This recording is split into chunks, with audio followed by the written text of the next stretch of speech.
ನಮಸ್ಕಾರ. ಇವತ್ ನಾವು ಮಾತಾಡಕ್ಕೆ ಹೊರಟಿರೋದು ಒಂದು ಅಂಥ ಸ್ಥಳದ ಬಗ್ಗೆ.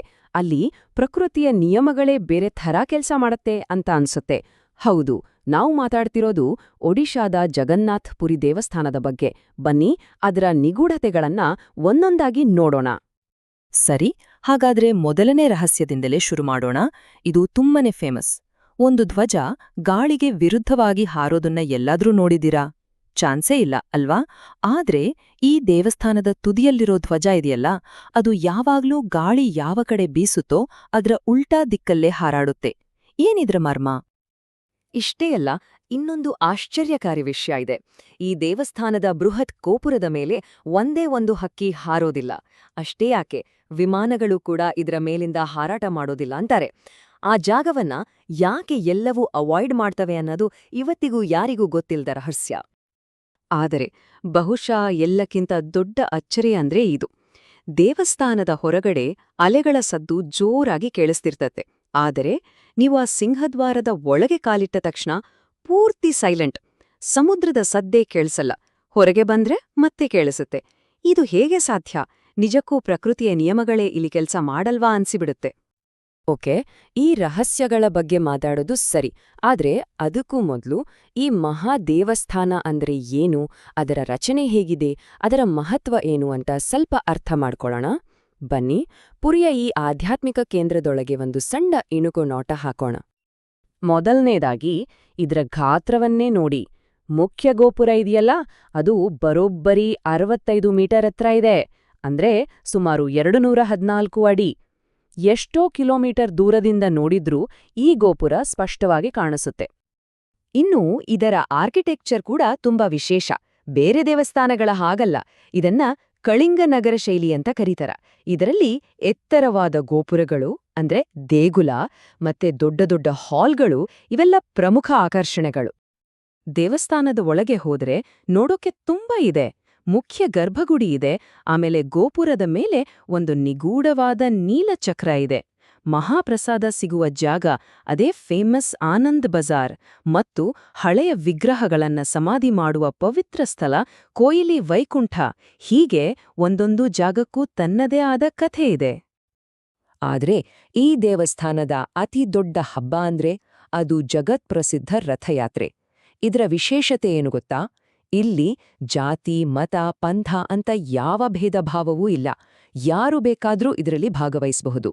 ಇದು ನಿಜಕ್ಕೂ ಎಲ್ಲರನ್ನೂ ಒಳಗೊಳ್ಳುವ ಈ ಕ್ಷೇತ್ರದ ಮನೋಭಾವಕ್ಕೆ ಒಂದು ದೊಡ್ಡ ಸಾಕ್ಷಿ. ಹಾಗಾದ್ರೆ ಇಷ್ಟು ದೊಡ್ಡ ಭವ್ಯವಾದ ದೇವಸ್ಥಾನದ ಹಿಂದೆ ಎಂಥ ಇತಿಹಾಸ ಇರಬಹುದು? ಇದೊಂದು ಸುದೀರ್ಘ ಅಳಿವು ಉಳಿವಿನ ರೋಚಕ ಕಥೆ. ಪ್ರಾಚೀನ ಕಾಲದ ಒಂದು ಬುಡಕಟ್ಟು ಜನಾಂಗದ ಆರಾಧನೆಯಿಂದ ಶುರುವಾಗಿ ಇವತ್ತು ಒಂದು ಅಜೇಯ ಸಂಕೇತವಾಗಿ ಇದು ಹೇಗೆ ಬೆಳೆದು ನಿಂತಿದೆ ಅಂತ ನೋಡೋಣ ಬನ್ನಿ. ಇದರ ಕತೆ ಶುರುವಾಗೋದು ಪ್ರಾಚೀನ ಕಾಲದಲ್ಲಿ. ಆಗ ಶಬರ ಅನ್ನೋ ಬುಡಕಟ್ಟು ಜನಾಂಗದವರು ಮರದಿಂದ ಮಾಡಿದ ದೇವ್ರನ್ನ ಪೂಜಿಸ್ತಾ ಇದ್ರು. ಈಗ ನಾವು ನೋಡೋ ಈ ದೇವಸ್ಥಾನ ಇದೆಯಲ್ಲ, ಇದನ್ನ ಕಟ್ಟೋಕೆ ಶುರು ಮಾಡಿದ್ದು 12ನೇ ಶತಮಾನದಲ್ಲಿ ರಾಜ ಅನಂತವರ್ಮನ್ ಚೋಡಗಂಗ ದೇವ. ಆದ್ರೆ ಅದರ ನಂತರ ಎಷ್ಟೋ ಸಲ ಇದರ ಮೇಲೆ ದಾಳಿಗಳಾದ್ವು. ಆಗ ದೇವರ ವಿಗ್ರಹಗಳನ್ನ ರಹಸ್ಯವಾಗಿ ಬಚ್ಚಿಟ್ಟು ಕಾಪಾಡ್ಬೇಕಾಯ್ತು. ಇಷ್ಟೆಲ್ಲ ಆದ್ರೂ ಇವತ್ತಿಗೂ ಇಲ್ಲಿ ಪೂಜೆ ನಿಂತಿಲ್ಲ. ಇದು ಸದಾ ಸಕ್ರಿಯವಾಗಿರುವ ಪೂಜಾ ಕೇಂದ್ರ. ಇಲ್ಲಿನ ರಾಜಕೀಯ ವ್ಯವಸ್ಥೆ ಕೂಡ ತುಂಬನೇ ವಿಶಿಷ್ಟವಾಗಿತ್ತು ಕೇಳಿ. ಒಡಿಶಾವನ್ನ ಆಳುತ್ತಿದ್ದ ಗಜಪತಿ ರಾಜರು ತಾವೇ ರಾಜರು ಅಂತ ಅಂದುಕೊಂಡಿರ್ಲಿಲ್ಲ. ಅವರ ಪ್ರಕಾರ ನಿಜವಾದ ರಾಜ ಜಗನ್ನಾಥ.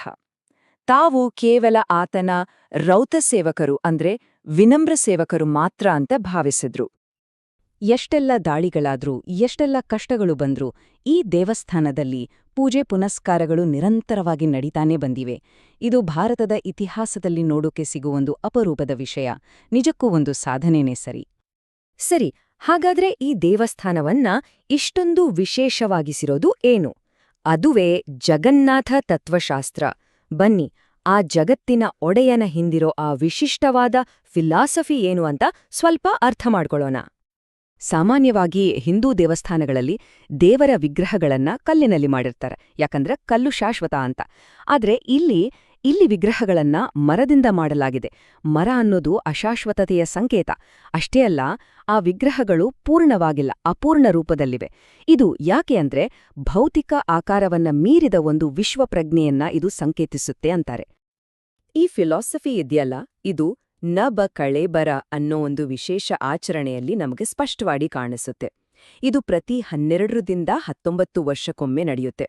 ಇದರಲ್ಲಿ ಒಂದು ದೈವಿಕ ದಾರು ಅಂದ್ರೆ ಮರವನ್ನ ಹುಡುಕಿ ಅದರಿಂದ ಹೊಸ ವಿಗ್ರಹಗಳನ್ನ ರಹಸ್ಯವಾಗಿ ಕೆತ್ತಿ ಆತ್ಮತತ್ವವನ್ನ ಹೊಸ ವಿಗ್ರಹಕ್ಕೆ ವರ್ಗಾಯಿಸಲಾಗುತ್ತೆ. ಆಮೇಲೆ ಹಳೆಯ ವಿಗ್ರಹಗಳನ್ನ ಪವಿತ್ರವಾಗಿ ಸಮಾಧಿ ಮಾಡ್ತಾರೆ. ಇದು ಒಂದು ರೀತಿ ದೇವರಿಗೆ ನಡೆಯೋ ಪುನರ್ಜನ್ಮದ ಪ್ರಕ್ರಿಯೆ. ಭಾರತದ ಸ್ಪಿರಿಚುವಲ್ ಮ್ಯಾಪ್ನಲ್ಲಿ ನೋಡಿದ್ರೆ ಈ ದೇವಸ್ಥಾನಕ್ಕೆ ಒಂದು ಅತ್ಯುನ್ನತ ಸ್ಥಾನ ಇದೆ. ದೇಶದ 4 ಮೂಲೆಗಳಲ್ಲಿರೋ 4 ಮಹಾ ಪವಿತ್ರ ಯಾತ್ರಾ ಸ್ಥಳಗಳಾದ ಚಾರ್ಧಾಮ್ ಬಗ್ಗೆ ಕೇಳಿರ್ತೀವಲ್ವಾ, ಅದರಲ್ಲಿ ಪೂರ್ವ ದಿಕ್ಕಿನ ಧಾಮವೇ ಈ ಜಗನ್ನಾಥಪುರಿ.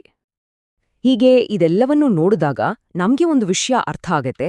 ಇದು ಕೇವಲ ಒಂದು ಪೂಜೆ ಮಾಡೋ ಸ್ಥಳ ಅಲ್ಲ, ಇದೊಂದು ಜೀವಂತವಾಗಿರೋ ನಾಗರಿಕತೆ.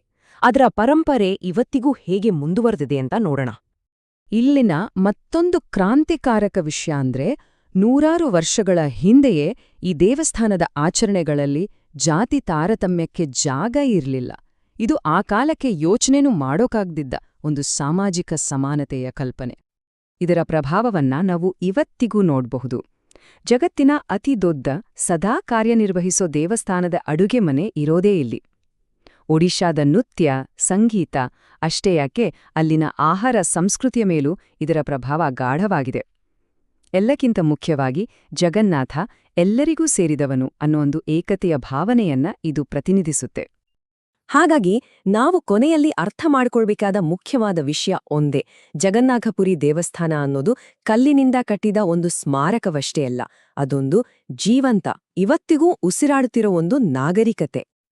ಇದೆಲ್ಲವೂ ನಮ್ಮನ್ನ ಒಂದು ಆಳವಾದ ಪ್ರಶ್ನೆಯ ಮುಂದೆ ತಂದು ನಿಲ್ಲಿಸುತ್ತೆ. ನಾವು ಯಾವಾಗ್ಲೂ ಪರಿಪೂರ್ಣತೆ, ಶಾಶ್ವತತೆ ಅಂತ ಹುಡುಕ್ತಾ ಇರ್ತೀವಿ. ಆದ್ರೆ ಒಬ್ಬ ದೇವರು ಅಪೂರ್ಣನಾಗಿಯೂ ಅಶಾಶ್ವತನಾಗಿಯೂ ಇರೋದ್ರ ಹಿಂದಿನ ನಿಜವಾದ ಅರ್ಥ ಏನಾಗಿರ್ಬೋದು? ಯೋಚಿಸಿ ನೋಡಿ.